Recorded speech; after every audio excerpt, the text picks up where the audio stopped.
Hi, I know a lot of you are new to pranayama, and as you know, when you come to see me, most everybody gets a pranayama exercise to do for their health and well-being. So this first video is going over some of the basics. The first thing we'd like to understand is diaphragmatic breathing. So your diaphragm is a sheath of muscle that is at the bottom of the rib cage. And as we inhale, we really want our diaphragm to expand 360 degrees.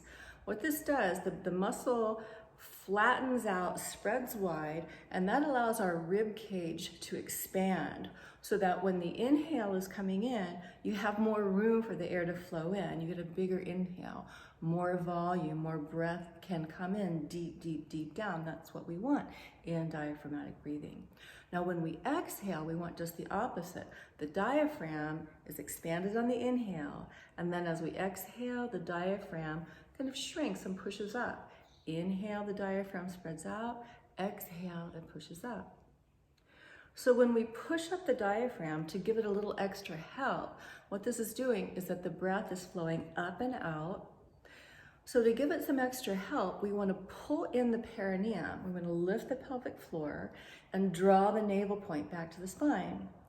So for those of you who know Hatha Yoga, this is Mula Bandha and Uddiyana Bandha. So the perineum is lifting up. You actually close off the pelvic floor, and then you take the navel, if this is the spine, you want to take the navel back to the spine and fly it up. So this way, the diaphragm gets a little extra help. You're exhaling, the diaphragm is pushing up, the navel points to the spine, also flying up. So when we squeeze these organs below the rib cage down to the root, that's stimulating your organs of digestion, reproduction, and elimination. That's wonderful to keep your circulation going and everything detoxified. It's wonderful for Vata dosha especially. It's good for all of us, but when Vata dosha is running high, especially in times of stress, anxiety, any sort of Vata imbalance, that exhale technique is for you. Every breath you can do that when you're driving in the car. Exhale, pull the perineum up, navel point back and up.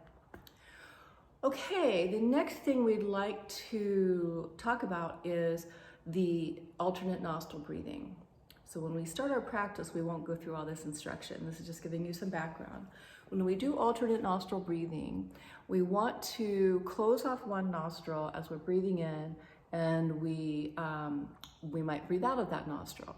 So it's important when we are closing off our nostrils never to jam your nostrils.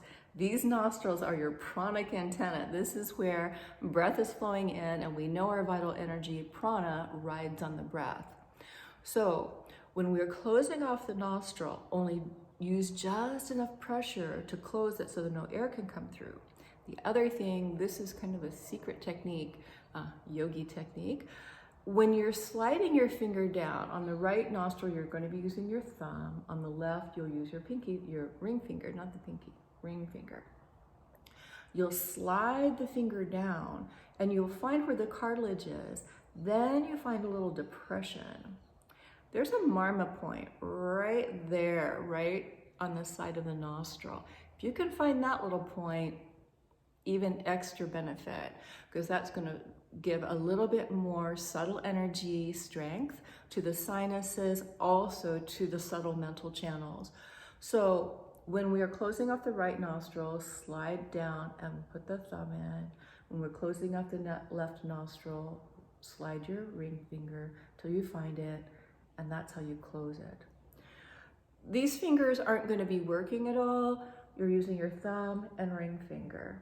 So when you're doing it very slowly, you're going to get into a meditative state very quickly. You can put your middle finger, the Saturn finger, right here in the third eye if you like. I can't really see this, so I got my hand in front of my face when you're doing that.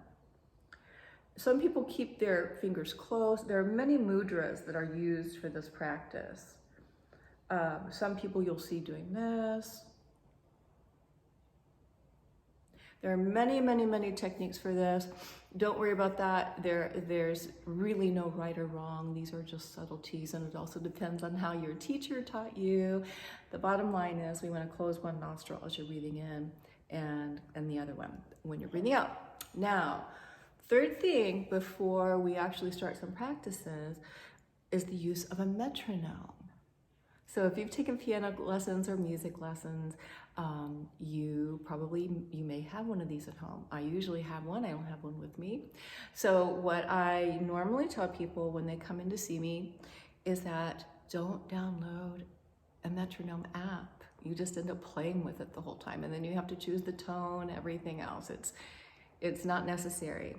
But go to Google the word metronome, and it comes up with a nice metronome.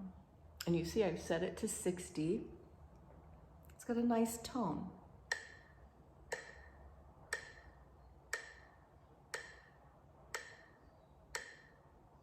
I've set it to 60 beats a minute. That means 1 beat per second. So why would we use a metronome? Well, the reason is this. When we are a little bit imbalanced, especially with Vata dosha, we want to regulate dosha. Vata dosha is the master dosha. When it's out of balance, it pushes the other ones around. So it's important to master Vata dosha balance. Vata by nature is irregular and mobile. So what will happen, especially in times of stress, anxiety, precisely the time when we need to be doing this pranayama, what may happen is that if you're trying to regulate your breath, which in turn will regulate your nervous system, what may happen, say you want to breathe into a count of 10. Without a steady beat, this could be what happens. You could say, inhale at 10, and it would go 1, 2, 3, 4, 5, 6, 7, 8, 9, 10. It will become irregular. Trust me, it will happen. So using a metronome keeps Vata dosha balance. It also helps with the mental, it's really kind of soothing to hear that steady beat. Click track, musicians use this all the time to keep themselves on beat. It works wonderfully with pranayama. So those are introductory tips. There's lots of written information on this in my book, Supreme Breath, Yogi Breathing for Higher Life Force Energy. I forgot the name of my own book. My Vata must be running high in this video. Anyway, we've got lots of information there. Also, if you're an existing client of mine, text me, email me, give me a call, and I will definitely forward you more detailed instructions and maybe even sit with you on the phone and we'll practice together.